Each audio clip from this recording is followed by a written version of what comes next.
this video, we're going to be looking at the examiner's report for the May and August 2020 operational case study exams. So these are the actual exams that were sat in May and August of 2020. And this document is available at the URL you can see at the top of the screen there. You can also get it from the CIMA website. It's available to all, and it's effectively the examiner's report. So the examiner will have looked at all the feedback received from all the markers of the real exam. They've collated all that together, looked through it, assessed students' performance on this particular set of exams. Okay, and from that, the examiner writes a report. So what we're going to be focusing on are the tips that the examiner gives in their reports. And we're going to see if we can come up with a list of rules going forward that will help you in your preparation for your exam. Okay, and what we want to look at then is on page 24.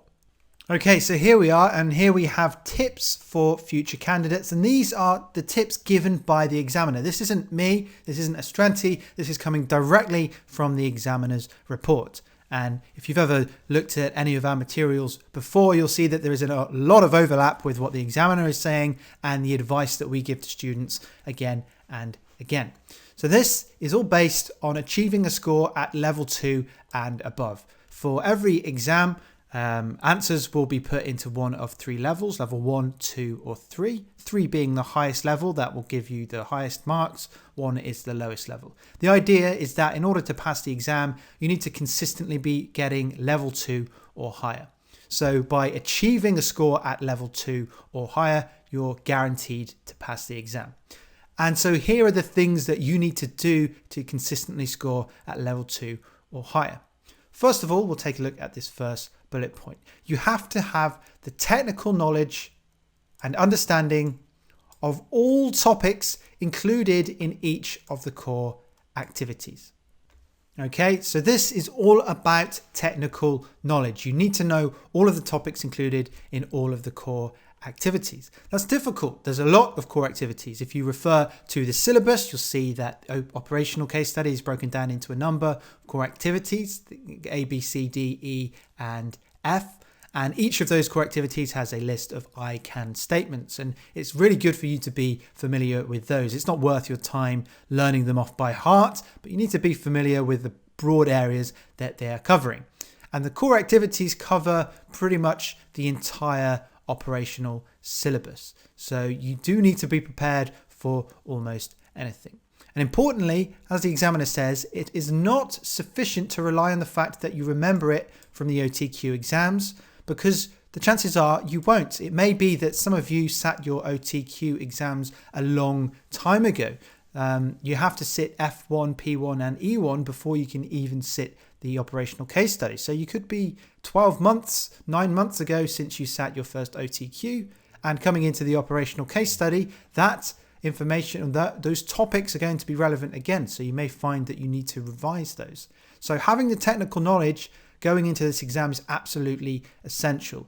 As the examiner says, if you don't have the knowledge, you can't score well. The examiner is looking to see that you understand the most important parts of the syllabus. And you can find those by looking at the core activities, and those are found in the CIMA syllabus and the blueprint. So the second point here is, in addition to having technical knowledge, you need to be able to apply your technical knowledge and understanding within the case study context. This is a really big point here because it's the thing that students often fail to do first time around. A student can go into the exam, they're very well prepared technically, they've got all the knowledge covered, but they don't go beyond that. They simply recite their technical knowledge. And that's not good enough. Reproducing rote learned answers or pure knowledge of a topic will score very few, if any, marks, as the examiner says. So what we're talking about here is application. Taking your technical knowledge and understanding and then applying that to the new scenario that you're presented with in the unseen exam. If you take a non-targeted approach to an issue and comment on everything that you know about it from a theoretical point of view, you won't score very many marks. So to give you an example, let's say you have a question on something like, I don't know, activity-based costing. Okay, that's a topic that comes up in the exams. And if you simply go into it and you recite all of your technical knowledge on activity-based costing, but you don't apply it to the specific scenario that you're presented with, okay, whether ABC activity-based costing might be appropriate or inappropriate, whether it would work in the given scenario, whether it wouldn't work, what are the particulars of making it work, how would it be made to work, how would it be implemented. If you don't do that application, if you stick to just bland theory and rote learning, then you're not going to get enough marks. You'll be stuck at level 1, because the key to getting up to level 2 here is going that extra step and doing the application. Okay, so building up from the bottom, you have that technical knowledge and you're able to apply that technical knowledge to new scenarios. What's this third paragraph here? The third paragraph is that you are able to explain with clarity and comprehensively rather than making unsupported statements. Okay, so this third point is all about explanation, okay? You cannot make unsupported statements. You need to explain how or why what you're saying is true. So the order would go, you show your technical knowledge, and this could be a kind of a structure for how you think about writing your paragraphs. You show your technical knowledge to start with, show you know what you're talking about by referring to a particular model or theory or accounting standard or whatever it might be. And then you go on to apply it to the new information that you've been given in the exam. And then you go on to explain how and why what you've said is true. You need to defend it and explain it with clarity and comprehensively. The examiner even gives an example at the bottom here. For example, reasons for variances are often given to you in the unseen information. So what you need to do is show your technical knowledge. You understand reasons for variances. You're applying it to the new situation, and then you're looking for specific evidence that will enable you to explain how and why variances have happened in the particular exam scenario. Okay, so a tip here is to explain how and why. So for every sentence you write, if you can write how or why at the end of it and explain more, then you'll get a better mark. Effectively, if you've written a question and you can ask or you've written a sentence and at the end of it you can ask why and more information can be given, you probably haven't explained it in enough depth. Okay, so those are 3 really core concepts to doing well in the exam. You have your technical knowledge going in, you're able to apply technical knowledge to new scenarios, and you can fully explain with clarity and comprehensively your answers.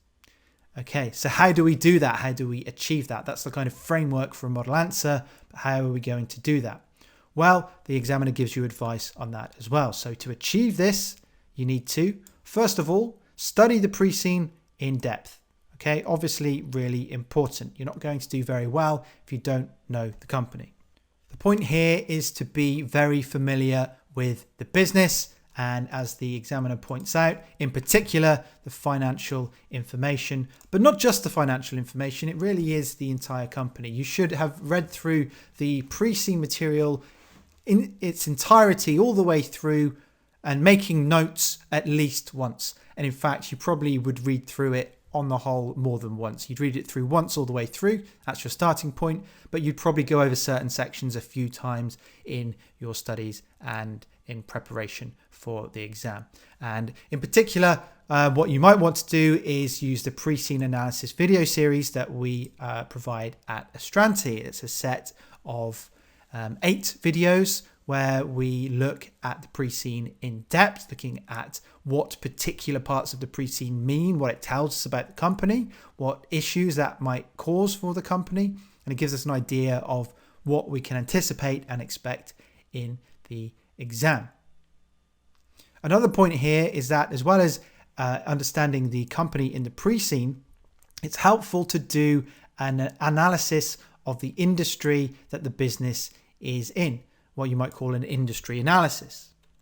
Okay, and that's another product we offer at Astranti as well. We do an industry analysis document, so if you would rather read it, you can read through it. We also provide a video that goes through some of the key issues in the industry analysis. Now, as I said in my previous video with the industry analysis, very important to have that wider industry understanding. Okay, it helps you to think of the wider issues that might impact decisions, but you don't need to spend too much time on this, okay? It's not the most important thing to do. It will help enhance your marks, but alone it's not going to be sufficient. So it's something to spend some time on, but don't get too distracted by looking at the industry as a whole.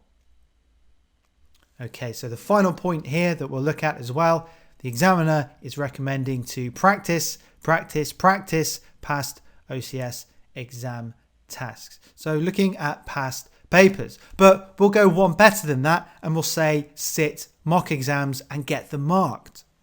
Okay, there's no better preparation for the exam than sitting a mock exam. It's the closest you're going to get to sitting the real exam, and it's good practice. You get an idea of what to expect, what to anticipate. You're not thrown by any surprises in the real exam because you know what to expect. So at Astranti, we offer a range of mock exams. They are written specifically for the pre-seen company. So for example, with the exams coming up in February, we have 7 mock exams available written specifically for Amazing Beds. And in addition to sitting the mocks, which not only is good practice, it helps you to implement some of your strategy up here, you can get them marked. And marking is where you get a professional marker who's seen perhaps hundreds, maybe even thousands of student scripts for this exam before, and they're going to tell you exactly what you're doing right, and more importantly, exactly what you're doing wrong, and then give you tips on how to improve that so that you're getting everything right. So mock exams, and if you can get marking alongside those mock exams, it's going to put you in a really strong position going in to the exam. Now there are a few more things that the examiner gives us here, and it refers to on the day. So the examiner is saying on the day you should do the following things. So let's take a look. So the first thing is the examiner says it's important to take time to plan your answer so that you can apply your knowledge to the specifics of the case. Okay, so I keep saying this about everything, but this really is an important one. This is often one that is great for students who have sat the exam, who have sat OCS perhaps 2 or 3 times and they're failing it. And oftentimes the thing that gets them from failing to passing is taking the time to plan their answers. It seems counterintuitive. It seems silly to waste time in an exam where time is so scarce. To waste time planning, you feel instinctively what you need to do is rush into the question as quickly as possible so you can get something written so you don't run out of time. I'm telling you that's the wrong way to approach this exam, okay? Planning is your friend. The examiner agrees with me on this one too. So what you need to do is seriously think about planning your answers. So for example, the examiner says if you're asked for the potential benefits and problems of activity-based costing, you should first note down the headings. Headings is another thing. You should definitely use headings in your answers. It acts as a signpost to the marker and it shows that your answer has a nice, clear structure. So the first thing you want to do is note down all the headings for the benefits and the problems of activity-based costing. And then under each heading, you list the benefits and problems, and they become your subheadings. So by the time you've done that, that may take you, 2-3 minutes, but by the time you've got that, you've got a very clear structure. You've thought about what the different benefits and problems are, and now you have titles, you have prompts for your paragraphs. So under each of these subheadings, you write a short paragraph, and you do that, and over time, suddenly you find that your plan, the 5 or 10 minutes you've taken to do your plan, you've pretty much got your whole response mapped out. It's now just a case of filling in the details. You've done the hard thinking up front. Now it's a case of getting the words written down on the screen. And ultimately, I know it sounds counterintuitive, but trust me, it will save you time. Planning is time saving because it stops you from going down a route that is wrong. If you run into an exam answer, if you start writing something, you get halfway through. How many times have you done this? You're halfway through writing an answer. You realize you've slightly misunderstood the question. And the last 20 minutes, you've been writing something that's going to get you absolutely no marks. So planning is really important. It keeps you focused and it does a lot of the hard work up front. Final point here is to take care over how your answer looks. Okay, this is less important than the others, but it's still important. You need to make sure that your spelling is good, that your grammar is good, and that what you have written down is clear. So you write in paragraphs. I'd advise writing in shorter paragraphs. Okay, you don't want big long blocks of text. You want shorter paragraphs broken up by headings and subheadings. They, as I say, work well as signposts to the marker that show that you've got a well-structured answer. Okay, so the key is to ensure that answers are presented well. Markers can see you understand the issues properly. Okay, so presentation, while not absolutely essential, will certainly help you out if you take time and take care to make sure your spelling is good, make sure you've got good structure, good grammar, decent sized paragraphs, not too long, not too short as well. Avoid things like bullet points and half sentences. Also try to avoid very, very long sentences. It's very difficult for markers to read long sentences. You're more likely to get confused and mixed up with what you're saying. So try to be very clear and concise. Think about your presentation.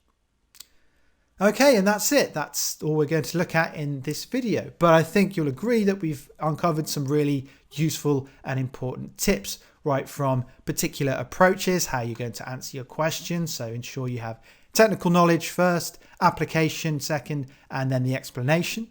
We also have a number of different things you need to do in your preparation. So your pre-scene analysis, your industry analysis, and very importantly, sitting mock exams. And then some techniques for the day, or tactics for the day, is planning. Planning is really important. It's really going to help you out. I suggest you try planning. If you've never tried it before, try it in a mock exam and just see what a difference it makes.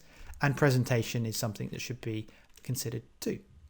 Great, so thanks for watching that video. I hope it was useful to you. I would recommend getting a hold of the examiner's report, reading through it yourself. There's lots more specific information on particular variants and other things that the examiner has said, so there might be some more useful stuff in there for you to discover yourself. Okay, thanks for watching. Hope that was useful to you, and I will perhaps see you in another video.